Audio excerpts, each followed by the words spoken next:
So today we're going to be checking out Armaf Club de Nuit Milestone. Of course, this one had to be coming at some point. Club de Nuit Intense Man. It was really the fragrance that put Armaf on the map as a clone house. And of course, you guys know which fragrance they cloned. It was the mighty Creed Aventus. So they're back at it again with another Creed clone, of course, of Millesime Imperial. The eau de parfum, legendary salted watermelons fragrance, as it was known for once at one point. Now that this one has been completely neutered, doesn't really have that salted watermelon smell anymore, but maybe this one will. We're going to find out today. I'm going to review this one. I'm going to tell you how it smells, how it performs, when you can wear it, and ultimately if I think this one's worth picking up, and I think it's a good alternative to Millesime Imperial. After all, this one does retail for like $400 or some absurd amount. Would never pay that for a Creed ever. This one I believe I picked up for under $50 or something on Fragrance Buy, so quite a big price difference there. Let's go ahead and dive into this one. And just real quick before we do, if you like videos like this, make sure you get subscribed to the channel. I really do appreciate it. I will also link this one down below along with Millesime Imperial at discounters, so you can still get that Creed at a discounted price. You don't have to pay the $400 plus. You can get it at a discount along with some other Creeds as well. I'll link those as well if you're interested. It's the way to go. Don't pay retail for these ever.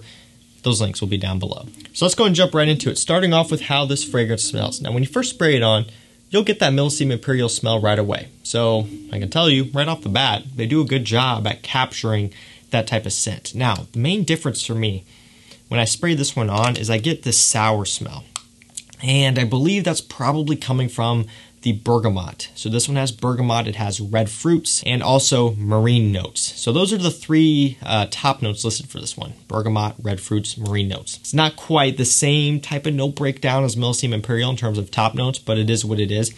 And I don't get a whole lot of a bergamot type of smell from Millesime Imperial, but I get it here. And again, that adds this kind of tart, sour smell, which is all right, but that differentiates it compared to Millesime Imperial from me. So that was one thing where right off the bat, I'm like, okay, I can see a difference here. And I was kind of like, oh, you know, I wish that wasn't the case, because now it's going to sound like I'm ragging on the opening of this fragrance. Because if you guys are aware of Club de Nuit Intense Man, the Creed Aventus clone, that one gets ragged on for having a rough opening compared to Aventus. You know, it's got this kind of synthetic, pineapple-y, almost cleaner type of smell in the opening of Club de Nuit Intense Man, and it does dry down to something better. And while I don't think this one has a cleaner type of smell or a super harsh opening, I don't think it's the best. And so that's just my personal take on it. That's not me trying to find something to rag on the fragrance because it's a clone. You guys know I'm open to clones, I'm open to alternatives, and that's just kind of how I roll. But I will be honest with you, and I am not all that impressed with the opening. That was something I noticed right off the bat. I'm a fan of Millesime Imperial. I'm a fan of a lot of Creed fragrances. I've spent a lot of time with them. I have like over 20 of them in my collection, so I know them pretty well. I've worn them quite a bit. So when I sprayed this one for the first time, I was like, okay, something's different here. And I do think it's that bergamot and the C notes kind of clashing and just giving off this almost citric, sour smell. It's not really fruity like in the opening of Millesime Imperial, whereas this one's more so citrusy. And for me, Millesime Imperial was all about that fruity opening, that kind of watermelon, sea salty type of smell with the aquatic notes and the musk underneath. This one's more citrusy, kind of bergamot, a little bit of that red fruits I get, although not quite right away. The red fruits from this one come in as it settles down. But for me, the opening of this one right off the bat, it's all about that bergamot and some of the sea salts, very fresh.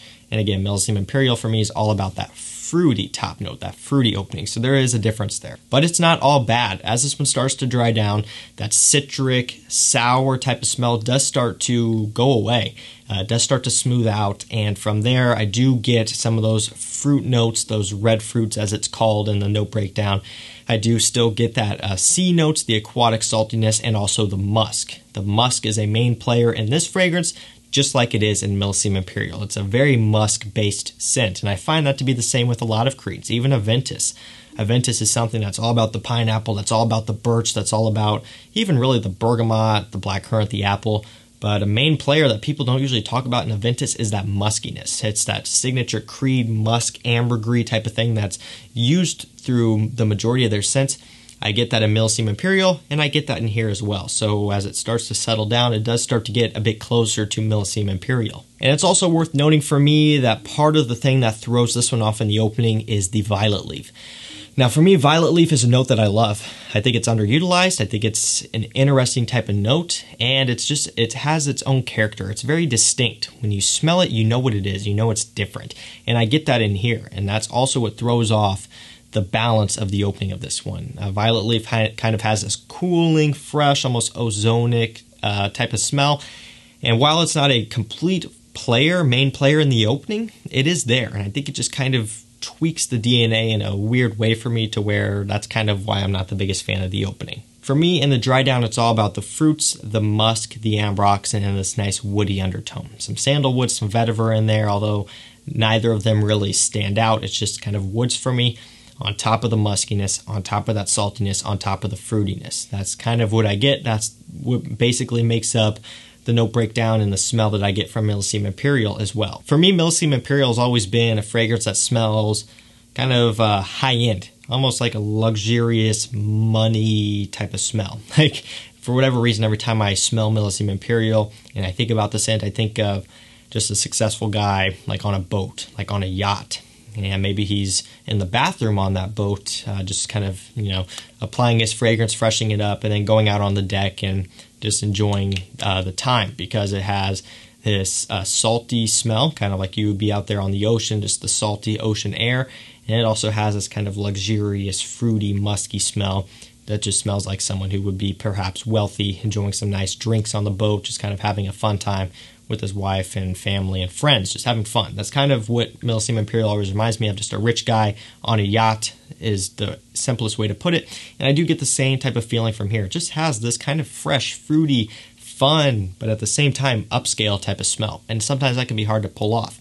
It can be hard to have something that smells kind of playful and fun and also remain upscale. Normally when you get something like that, you could think of something like a First Instinct by Abercrombie & Fitch, which is very fun, very playful, but not at all upscale. And I think Millesime Imperial does a great job at capturing a good balance between the two. And I get the same thing here from Milestone.